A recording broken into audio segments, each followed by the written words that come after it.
Okay, so you're making Lavender's Blue performance videos this weekend. They're due on Saturday, I think. You may have also noticed, if not from reading, but even before the "What do you do this weekend" like page came up, that there's a couple other performance assignments as well. And I'm going to go over them so that you have not just the written down explanation, but a visual demonstration.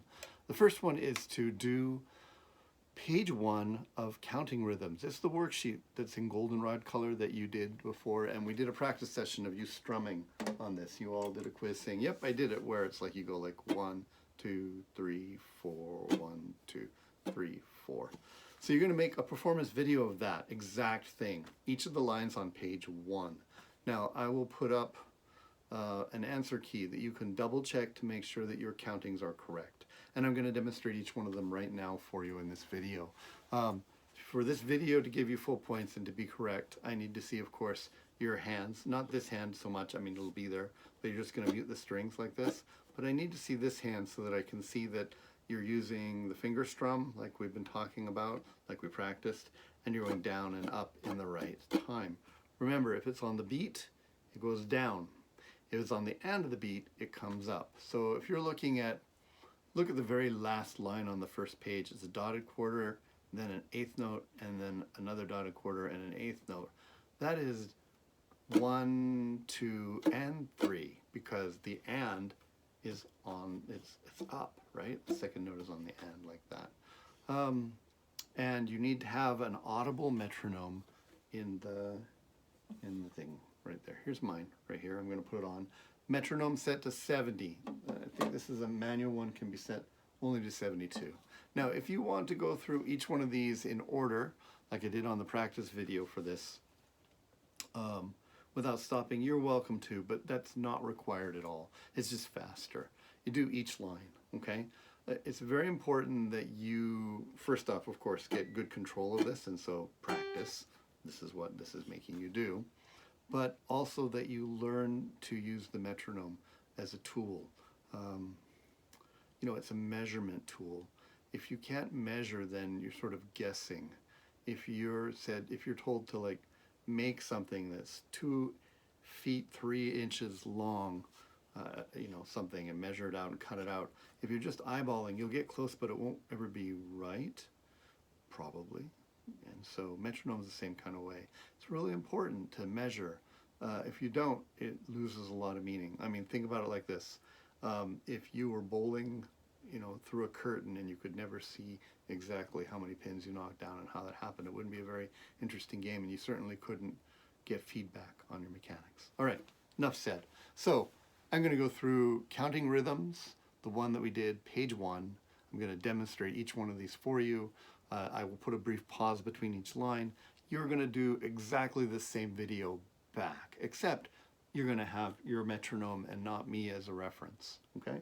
You don't need to count these, but you do need to be aware of the beats. So I start my metronome, and I'm looking at the first line. Please use your music. Mine's just below the camera. You can't see it right there. And I'll go like this. Here we go. And 2, 3, 4, 1, 2, 3, 4. Now you don't have to count. I'm just doing that so you can see where we're at. And that's line 1. Here's line 2. And 3, 4, 1. That's line 2. Here's line 3. Here we go. And 1.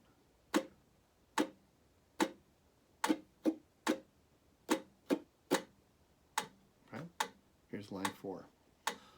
1, 2, 3. Okay. Here's line 5. And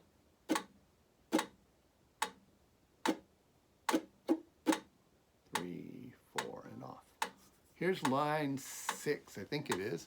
1, 2, 3, 4, 5, 6. Yes. Here we go. 3, 4.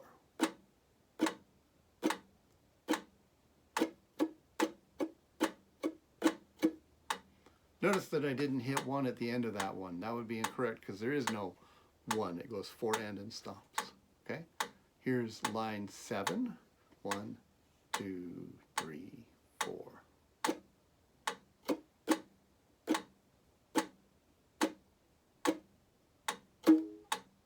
again, I didn't go and 1 because there's no 1 there. Okay, last line. Here we go. 1, 2, and 3, 4, and okay. All right. Why set at 72 or 70? Because that's slow enough that everybody should be able to do it. Also, it's actually harder to, well, it's not harder, it's important, and it's a little bit of a skill to calm down and stay inside that beat and not rush. If what you'll find is maybe on the 8th notes or on something you're a little unsure of, you'll speed up. So you'll get something that sounds like this. It'll be like 1 and 2 and 3 and 4, or you'll just get way ahead. 1 and 2 and 3, and you'll be like, oh no, I'm too fast. 70 means you have to relax, hear the beat, and go 1 and 2 and 3 and 4 and 1 and 4. Okay, so that's exactly what we're looking for. Now, if you'd like to, you can go straight through all of them and not stop, but you don't have to.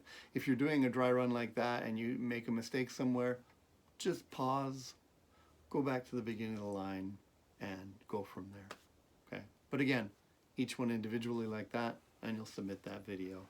It's just causing you to, again, get good at your rhythm counting and reading, get good at playing in time with the metronome, and get more practice of this. We get more value out of that worksheet that way. All right, so that's due on Sunday night.